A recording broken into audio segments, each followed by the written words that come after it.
પહેલાં દંડક, હવે કેબિનેટ કક્ષાનો દરજ્જો. કેવી રીતે આ સ્થિતિને જોઈ રહ્યા છો? કારણ કે પ્રમોશન થયું છે તમારું ભૂપેન્દ્ર પટેલની સરકારમાં.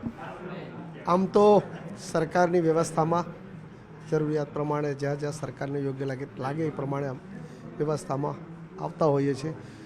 પહેલાં ઉપદંડકની જવાબદારી હતી, અત્યારે સરકારના એક વિભાગની જવાબદારી છે.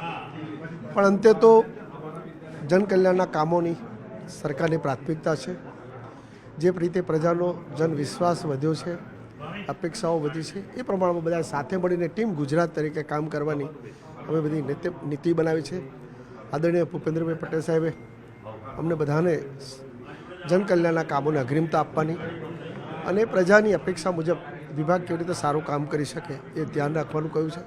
અને વિશેષ કરીને છેક નીચે સુધી જઈને આખી જે સિસ્ટમ છે સિસ્ટમને સારી રીતે કેવી રીતે બનાવી શકાય એનું પણ અમને બધાને એ વિશે થોડુંક માહિતી આપી છે. અમે પણ ચોક્કસ આવનારા સમયમાં સાથે મળીને જે વિભાગની જવાબદારી છે વિભાગની સારી કામગીરી કરી અને સરકાર જે રીતે અપેક્ષા રાખે છે એવું પરફોર્મન્સ આપવા માટેની મારી તૈયારી છે.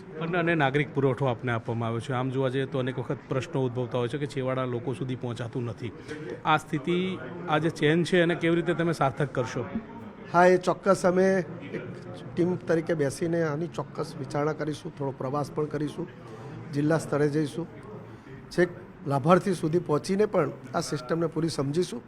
અને પછી કંઈક નાના મોટા સુધારા વધારા હશે તો હું આદરણીય મુખ્યમંત્રી સાહેબશ્રીને, અમારા ડેપ્યુટી સીએમ હર્ષભાઈને પણ મળીને એ દિશામાં અમે આગળ વધીશું. મધ્ય ગુજરાતમાંથી આપ આવો છો, કોંગ્રેસનો ગઢ ગણાય છે અને ત્યાં આ પ્રકારની સેંધ વર્ષો પછી લાગી છે. ત્યારે આને વધુ મજબૂત કરવા માટે કેવી રીતે આગળ વધશો અને કેવી રીતે, કેટલા પડકાર પણ તમે જોઈ રહ્યા છો? આમ તો દેશના યશસ્વી વડાપ્રધાન મોદી સાહેબે જે રીતની રાજનીતિની શરૂઆત કરી છે અને એ રાજનીતિ ખરેખર અને આદરણીય ભૂપેન્દ્રભાઈ પટેલ સાહેબની સરકારની પણ જે પોલિસી છે કે ભાઈ પ્રજા કલ્યાણના કામોને કેવી રીતે અગ્રિમતા આપવી.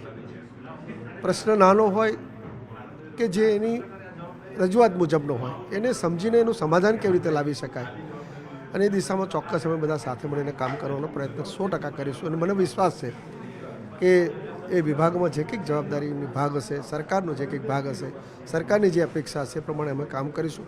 પ્રજાના જનમતને પણ અમે ધ્યાનમાં રાખીને કામ કરીશું.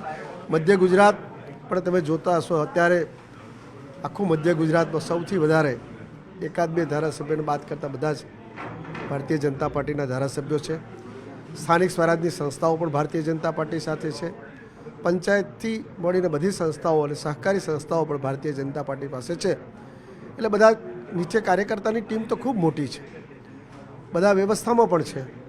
એટલે બધા અમે સાથે મળીને ટીમ ગુજરાત પ્રમાણે જ કામ કરવાની નીતિ બનાવી છે. સ્થાનિક સ્વરાજ્યની ચૂંટણી પણ આવનારા દિવસોમાં આવી રહી છે, એને પડકાર કેવી રીતે જોઈ રહ્યા છો? ના, સ્થાનિક સ્વરાજની ચૂંટણી આવશે, પણ એ અમે જે સિસ્ટમ પાર્ટીએ બનાવેલી છે સિસ્ટમમાં આદરણીય પ્રદેશ અધ્યક્ષ જગદીશભાઈ વિશ્વકર્માજી પણ ખૂબ અનુભવી છે. સંગઠનમાં, સરકારમાં, સહકારમાં બધી જ રીતે એમણે કામ કર્યું છે અને એ પણ બુથ સ્તરના કાર્યકર્તા છે અને આજે પ્રદેશ અધ્યક્ષ છે. એ પણ ચોક્કસ અને ટેકનોસેવી છે, એટલે બધી જ અમને કંઈક ને કંઈક માહિતી પણ એ રીતે આપશે અને બધાની સાથે જોડી અને ખૂબ સારું પરિણામ એમાં પણ મળવાનું છે. ચોક્કસ, તો ખૂબ સારું પરિણામ આવનારા દિવસોની અંદર સ્થાનિક સ્વરાજ્યમાં પણ મળશે તે પ્રકારની આશા અપેક્ષા સેવામાં આવી રહી છે. હરીશ શર્મા સાથે ગૌતમ શ્રીમાળી, ન્યૂઝ 18 ગુજરાતી, ગાંધીનગર.